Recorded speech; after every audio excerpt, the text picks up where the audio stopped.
Hello viewers, আমরা দেখব কিভাবে ম্যাজেন্টো ইনস্টল করতে পারি।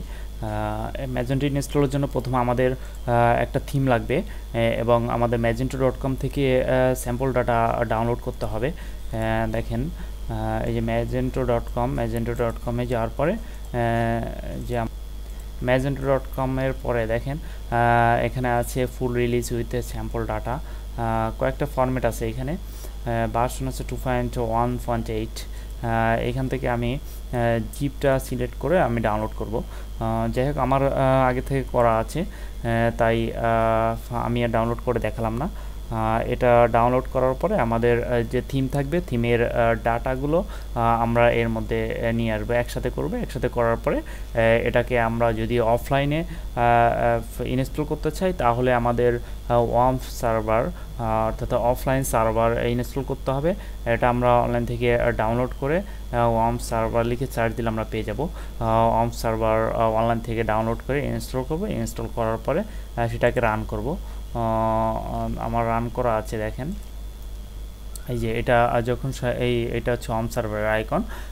এটা গ্রিন কালার হবে যখন, তখন বুঝবো যে এটা পারফেক্টলি কাজ করতেছে। এখন ওয়ার্ম সার্ভার আমাদের যে কোনো একটা ড্রাইভের মধ্যে ইনস্টল করতে হবে। আমি সফটওয়্যার ড্রাইভের মধ্যে ওয়ার্ম সার্ভার ইনস্টল করেছি। এই যে ওয়ার্ম সার্ভারে যাওয়ার পরে এখানে www এটা এই ফোল্ডারে যাব। তারপরে দেখেন এই যে ম্যাজেন্টো, আমি এখানে আমার ফাইলগুলো এনে রাখছি। ম্যাজেন্টো, যাই হোক, আমার থিম এবং আমার magento.com থেকে যে ফাইলটা আমি যে স্যাম্পল ডাটা ডাউনলোড করেছি, সেটা একত্রে আমি এখানে রাখছি। এবার আমি পরের স্টেপে যাব, কিভাবে এটা ইনস্টল করতে হবে। আমরা প্রথমে ইনস্টল করতে গেলে আমাদের প্রথমে যেতে হবে ব্রাউজারে যেতে হবে। প্রথমে আমরা ব্রাউজারে যাব। ব্রাউজারে যাওয়ার পরে যেহেতু আমি এটা অফলাইনে ইনস্টল করতে চাচ্ছি, অফলাইনে চালাতে চাচ্ছি, সেক্ষেত্রে আমার লোকাল হোস্ট লিখতে হবে। লোকাল হোস্টে আমি যেহেতু ওয়ার্ম সার্ভারে লোকাল হোস্টে চালাচ্ছি, সেটা আমার এখানে ইউআরএল লিখতে হবে local host, local host slash, এরপর লিখতে হবে যে আমাদের যে ফোল্ডারের আমাদের যে ফোল্ডার আছে, ফোল্ডারের নামটা লিখতে হবে। আমি ম্যাজেন্টো লোকাল হোস্টের মধ্যে ম্যাজেন্টো নামে একটা ফোল্ডার নিয়েছি, সেটা লিখব। এবার এন্টার দিব। লোকাল হোস্ট দিলাম হচ্ছে ওয়ার্ম সার্ভার, যে অফলাইন সার্ভার, সেই অফলাইন সার্ভারের ইউআরএল লিখলাম। তারপরে আমি ম্যাজেন্টো লিখব। ম্যাজেন্টো যেহেতু আমি ফোল্ডারটা দেখছি। এবার দেখেন একটা পেজ ওপেন হয়েছে। এবার আমি এগ্রি করব। এগ্রিতে টিক দিব। টিক দেওয়ার পরে কন্টিনিউ করব।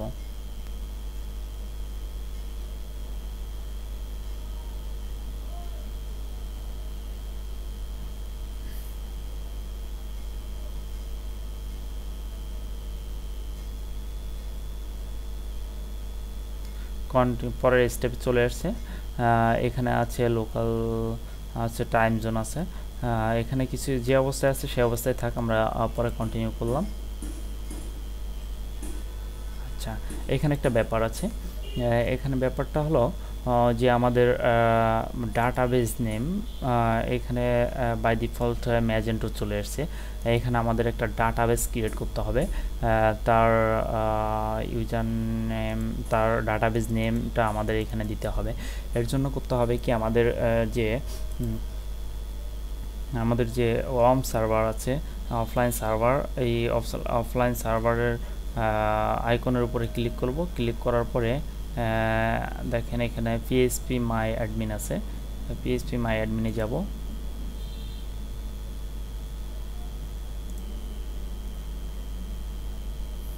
পিএইচপি মাই অ্যাডমিনে যাওয়ার পরে এখানে আমি একটা ডাটাবেস ক্রিয়েট করব।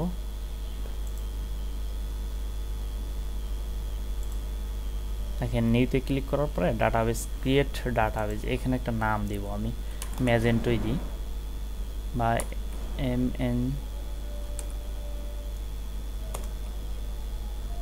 এমজিএনটি দিলাম। যাই হোক, ডাটাবেস নেম যা ইচ্ছা তাই দিতে পারি, কোনো সমস্যা নাই। আপনার মতো করে আপনি একটা দিবেন। আমি mgnt দিলাম, ক্রিয়েট করলাম, দেখেন ডাটাবেস ক্রিয়েট হয়ে গেছে, এই যে mgnt।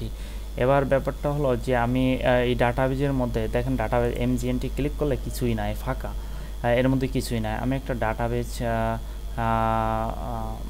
আমার আমার যে থিমটা থাকবে সেই থিমে নর্মালি একটা ডাটাবেস থাকবে, সেই ডাটাবেসটা আমি এর মধ্যে ইম্পোর্ট করব। দেখেন আমি একটা ডাটাবেজ ইম্পোর্ট করতেছি।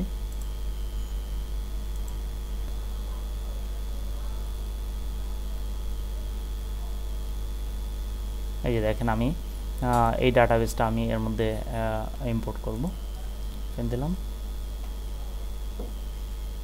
এই যে দেখেন ফাইল নেমটা এখানে চলে আসছে, আর গো দিব।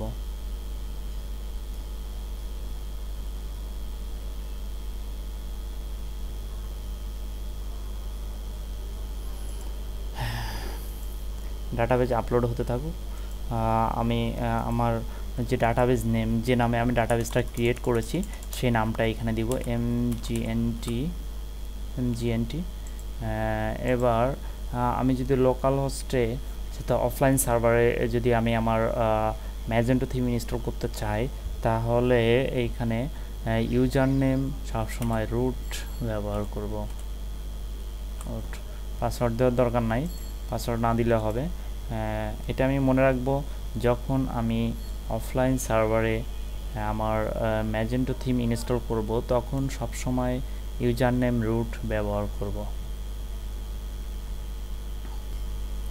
তাহলে আমি ডাটাবেজ নেম যে ডাটাবেজটা আমরা ক্রিয়েট করেছি সেই ডাটাবেজের নামটা এই ডাটাবেজ নেমের জায়গায় ব্যবহার করেছি, ইউজার নেমের জায়গায় রুট ব্যবহার করেছি, আর এটাই আর কি। আর যখন আমরা অনলাইন সার্ভার ইউজ করব তখন ডাটাবেজ নেম ব্যবহার করব, এবং ডাটাবেজের একটা ইউজার নেম পাসওয়ার্ড থাকবে। যখন আমি অনলাইনে এটা ক্রিয়েট করব তখন একটা ইউজার নেম পাসওয়ার্ড আসবে, তো সেটা আমরা ইউজার নেমের জায়গায় ইউজার নেম, পাসওয়ার্ডের জায়গায় পাসওয়ার্ড ব্যবহার করব। দেখেন আমাদের ডাটাবেজ ইম্পোর্ট হয়ে গেছে ডাটাবেজের মধ্যে। এখন আমরা এই ডাটাবেজ নেমটা এখানে দেওয়া হয়ে গেছে। এবার আমরা নেক্সট করব, কন্টিনিউ করব। এবার দেখেন আমাদের এখানে একটা এরর আসছে, প্লিজ ইন্টার এ ভেইল্ড ইউআরএল। এইখানে আমরা এই যে লোকাল হোস্ট লিখছি, লোকাল হোস্টটা লিখব না, এর একটা আইপি অ্যাড্রেস আছে, সেইটা আমরা এখানে ব্যবহার করব 127.0.0.1, এইটা ব্যবহার করব এই ইউআরএলটাই। দেখেন এবার কন্টিনিউ করি, লোডিং হচ্ছে, তার মানে এবার কাজ হবে। চলে এসছে।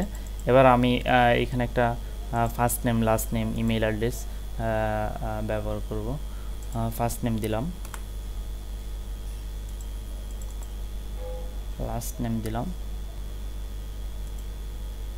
একটা ইমেল অ্যাড্রেস ব্যবহার করলাম।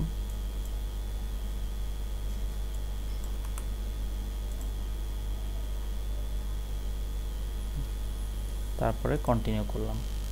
আচ্ছা, ইউজার নেম, আমরা যখন আমাদের অ্যাডমিন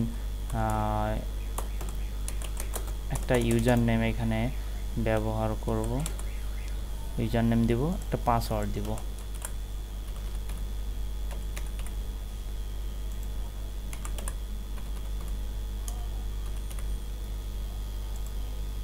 কন্টিনিউ করলাম।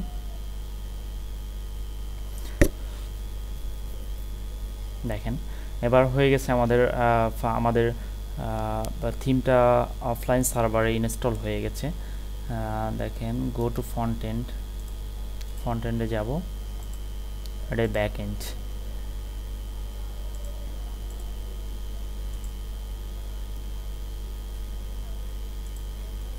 আমরা যে ইউজার নেম দিয়েছিলাম অ্যাডমিন, একটা পাসওয়ার্ড দিয়েছিলাম, সেটা দিয়ে আমরা অ্যাডমিন লগ ইন করবো। আর ফ্রন্ট এন্ড সাইটটা লোডিং হচ্ছে, ভুল হয়ে গেছে। অ্যাডমিন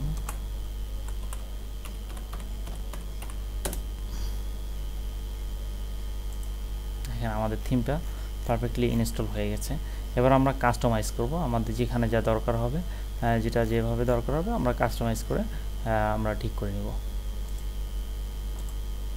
দেখেন এটা হচ্ছে আমাদের অ্যাডমিন সাইড, এইখান থেকে সব কিছু আমরা থিমের কাস্টমাইজ করতে পারবো।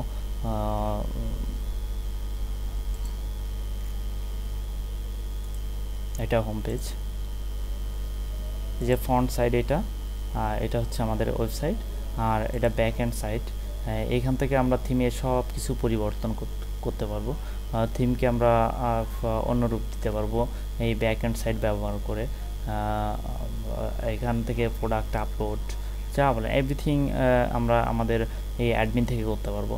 তা এটাই ছিল আজকের টিউটোরিয়াল। আমরা পরের স্টেপ আসবো কীভাবে থিম কাস্টমাইজ করতে হয়, কীভাবে লোগো চেঞ্জ করতে হয়, আদার্স কীভাবে ক্যাটাগরি ক্রিয়েট করতে হয়, এভরিথিং আমরা দেখব স্টেপ বাই স্টেপ। তা এ ধরনের আরও টিউটোরিয়াল পাওয়ার জন্য আমাদের সাথে থাকুন, লাইক কমেন্ট শেয়ার করুন এবং আমাদের চ্যানেলটি সাবস্ক্রাইব করে রাখুন। ধন্যবাদ।